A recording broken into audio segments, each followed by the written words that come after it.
Scott Schultz is joining us, his weekly segment here. We're doing it over the old telephone here because you're just so busy with Lakeview Insurance out on the road talking to clients, aren't you, Schultz?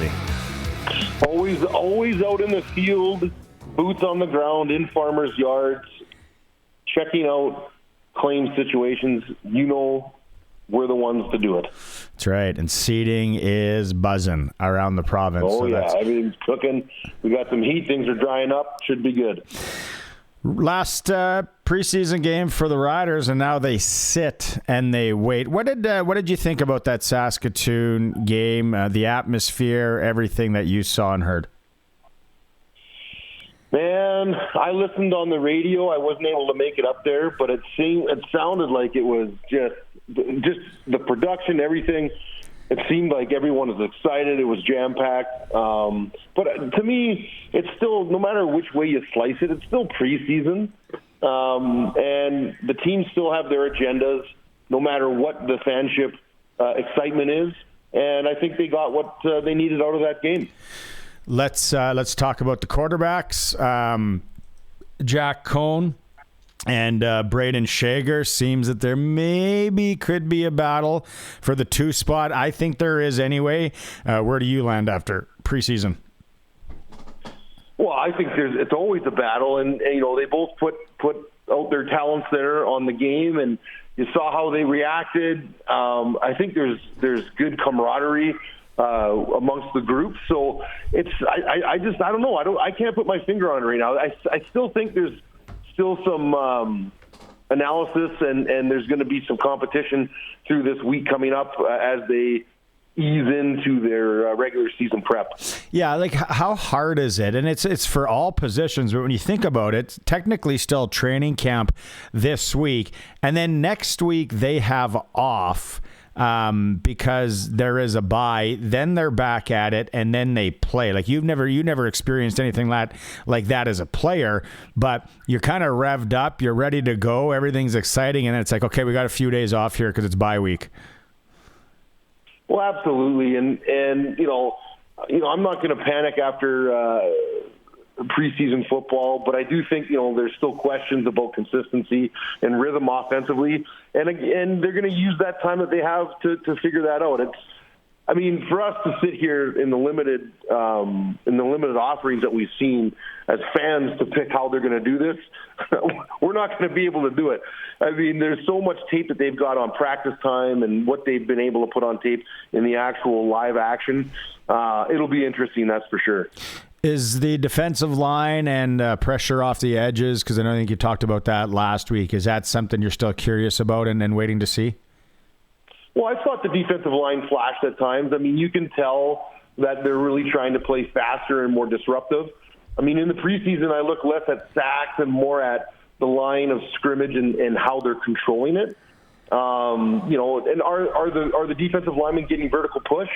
Are the linebackers staying clean? I mean, those are the things that tell you if a defense is sustainable. And I think we saw that for the most part, and of what we could. I mean, it's a limited defensive package that they give you.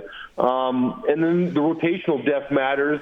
You know, just because of the larger field and what those D linemen are asked to do and getting to the ball, and you want to have fresh guys in there. So it's just for on the defensive side, defensive line, it's just I don't want to say wait and see, but it's just going to take some time, like a lot of things. Right. I mean, it's going to take some time. You can survive some average secondary play if the front four affects the quarterback consistently, and that's what the pressure on these guys is going to be. It's not, hey, we need this many sacks out of this position. It's, can we get consistent pressure on the quarterback and let the back end develop? And I think we've got a great back end, by the way. So it's not as if it's shoddy play back there at all. Speaking of that, Malcolm Bell, first rounder, was really interesting earlier this week. Dave Thomas asked him, and he said, you know what, in the bye week, and the couple weeks we have here, I'm going to take it upon myself to learn another position. Obviously, cornerback with Tavon Campbell and what we have going on there. But that, I think, obviously, as a competitor, as a guy that's been there, to see that from a first-round pick, a young guy, to be like, he's going to invest the time to try and learn another position to help out this team. Maybe it is halfback. Maybe it's somewhere else. Positive sign regardless. Well, 100%. And, it's the old adage, the more you can do, if you can do multiple things, you're going to ingratiate yourself to that coaching staff, even though he is a high, he's their number one pick. He's a high value guy. The more you can do, it just shows the coaching staff your willingness to want to be out there on the field and make this active roster. Do you remember anybody that you played with that was maybe in the similar position, or just an athlete that he knew it was going to be tough for him to make a certain position, so he just grinded, did whatever he had to be on a roster? Well, I think of guys like Neil Hughes and Mike McCullough were guys that they got their initial foray onto the team through special teams and grinding and out, doing whatever they could to help the team. And I've seen Mike and Neil play different positions and just do whatever's asked of them. I can relate a little bit myself, certainly in the NFL tryouts and in the early days of the CFL tryouts where, I was going up to I can remember Craig Dickinson as a special teams assistant at San Diego asking if I could get on punt team. Just anything you can do, can I block somebody? Can I, and of course, being a big fat lineman, there wasn't too much you can do on special teams, but they appreciate when you ask. Let's say bye week 1, we're going to talk next week because we're into bye week. Maybe we'll do some more predictions and stuff next week. But with a bye week this early, if you could go back, what would be your mindset here coming straight out of camp, whether you're a rookie or a veteran? Just as coming out of camp and you got a bye week? Yeah. Well, to me, now this might not line up with everybody, but in my mind, I'm looking at, hey, this is an opportunity to get more grounded and settled in with the team that I'm at, because now you're on this team now. You've got a landing spot if you're on the team, and then I would be using all my extra time just to getting healthy and rested so that I can go out there and compete on the field. I would be using the time and I would be using the facilities to my advantage for sure. Having it this early, do you think it's a thing where maybe guys won't go away as much, maybe down south, because they've only been here 3 weeks? I know it's tough to say, or if they do, that'll be awfully short. Yeah, I mean, to me though, again, I don't think along the same lines as a lot of those guys.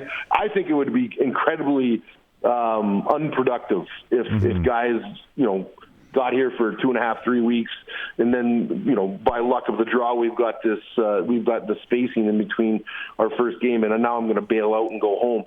This is the time where now you're in your home stadium, you're in your home surroundings, you can get familiar with the training staff room, you can get familiar with the film room, and do everything you can to prepare. I know you're starting spring camp with your school out there. I think it's Greenall. Greenall Griffins, baby. There we go. When I was curious to ask you about, just young football players in high school football. It's such a great game. But why are they so much better now than in our day, Schultz, when we were playing high school? Is it just the reps, the training, just the opportunities they have? Why are they just so much better? Well, I think everything has evolved. Everything's gotten so specific. We've talked about this in our past chats, where you've got people really dialing in on their skill sets and working year round on the sport, and it's spilling over into football, of course. Just like I think hockey has kind of led the way in that regard, and so. Yeah, you're just seeing these kids they've just got more time on the field and more time training than we ever did. Yeah, no, for sure. Okay, next week, like I said, we'll maybe do some predictions. I was going to ask you, have you heard anybody? Have you been invited to any of the tailgates yet for that opening weekend? I have not been invited, and I think it's for good reason. Things could get kind of wild in the tailgate scenario for the old Schultz dog, I think. So we're gonna hold off on that. But I'm excited to see. I just want to see how it unfolds. Like what is the experience going to be at Mosaic? I can't wait. Well, maybe now. I know there's been a few people texting in that have spots. They'll reach out and say, "Bring Schultzy by for a cold one." You want to have a campfire chinwag at a pregame. Get me over there with some deer sausage. I'll be there for sure. You're the guy. All right, Schultzy. Until next week. Thanks for doing this. All right, guys. Take care.